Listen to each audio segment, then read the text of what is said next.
Hey guys, welcome back to my channel. This is Ritz and today I'm going to give my unfiltered review on Razor Sharp by Ashwin Sanghi. So guys, Razor Sharp by Ashwin Sanghi has been a real disappointment for me. Yes, you got it right. It was a disappointment for me. It was such a big letdown. I jumped into this book expecting the Ashwin Sanghi of Chanakya's Chant or Rosabelle Line or Krishna Ki, but I found really a cheap thriller book which I wasn't expecting.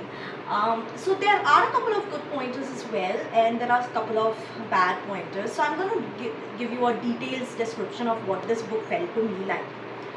So the first thing was I loved Prakash Kadam's character. So Prakash Kadam is the main protagonist. He is the detective who solves this case, and he's known as Kutta Kadam. I didn't know. I thought there was a previous Kutta Kadam series, but it isn't. This is the first book of Prakash Kadam, and I absolutely loved Prakash's character. I think his character is so much flawed, but still you will find an attachment towards Prakash. So he's diabetic, he's not diabetic. I think he had cholesterol and he had heart disease. He was going through a mental breakdown. He was alcoholic. He was a suspended cop. I mean, there were so many bad things about him, but you really find an attachment towards Prakash, who doesn't want to go to see the doctor and doesn't want to take his pills, is completely workaholic. So yeah, I find it very likable character, though it's not that likable. Now, the second thing I like about this book is that there are two parts of the story. One is the backstory of Prakash, and the other is the serial killing that happens throughout Mumbai.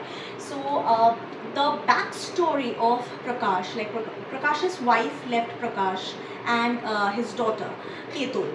So, just a second, baby. Just a second. So, Ketul. And why Prakash's wife left Prakash and what happened between them, that whole backstory, loved it. It was good. It was fantastic. The other part which I also loved about this book is the MO of the serial killing. I didn't find any connection. I tried I wrecked my brain out to understand what is the connection between the killings. I couldn't. And when Prakash finally discovered how the killings were done and what is the connection between them, I was completely floored, because that was really good. That was really good. But then you're going to ask me, Riddhi, if so many good things happen, why are you saying that this book was a disappointment? First, the plot was a predictable plot. These days you're going to find so many books with the same plot, a serial killing happening, too many unnecessary characters thrown in to just divert you and make you continuously doubt who is the serial killer. Everyone has a motive, and you're scratching your head and thinking, who is the serial killer? This can be the one, he can be the one, she can be the one. So it was very predictable plot. The one who turns out to be the serial killer is the good guy. It's always the good guy, isn't it?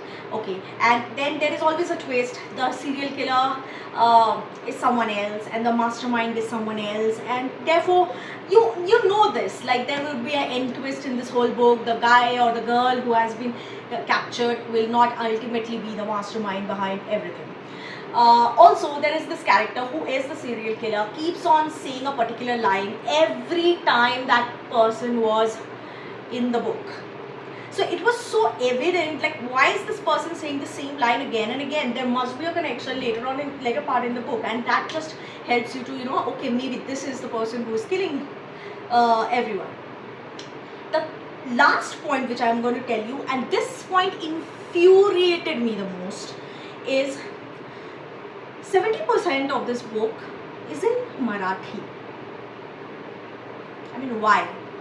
I thought this book was an English book, but the conversations that's happening is continuously in Hindi or Marathi, and I would have been okay with it. I would have been okay with it if the language was translated. Not everyone is a Marathi speaker, not everyone understands Hindi. So why wasn't the conversations properly translated? There were a few times when it was translated, and most of the times it wasn't. There was unnecessary cursing done. I mean, when you read the lines, it feels so forced. There was completely forced foul language used just to make it look like a very rough and tough sort of a, very rough and tough, actually, very what to say, very disgusting type of a language used between mafias and all in this book. But it was so forced. It didn't feel normal. It didn't feel natural. So yeah, those were the things. I think the thing which really infuriated me is an English language book should be in English language. Yes, you can definitely use your local language to make it more relatable, but then again, translate it. Otherwise, how is all of your audience going to grasp it? There may be people who do not understand that local language, and that really, really disappointed me so much in this book that I actually am in a doubt whether to give this book a 2.5 star or 3 star. So I'm still in this dilemma where I don't know whether this book should be a 2.5 or 3 stars. I really don't know what I'm going to rate this book, but I'm just going to tell you, this book, nah, didn't work for me. It fell flat on face.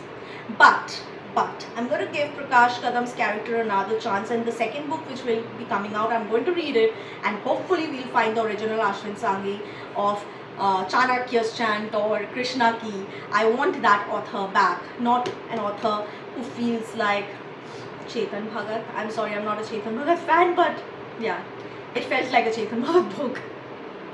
So yeah, guys, that was my opinion on Razor Sharp, and I'm still in the dilemma of rating it 2.5 or 3 stars, but you can definitely try it out if you want a basic common thriller, which is like right now every other book in the market. Apart from that, if you really like the video, do let me know, comment, subscribe, and give me a like. I love you guys lots. Bye.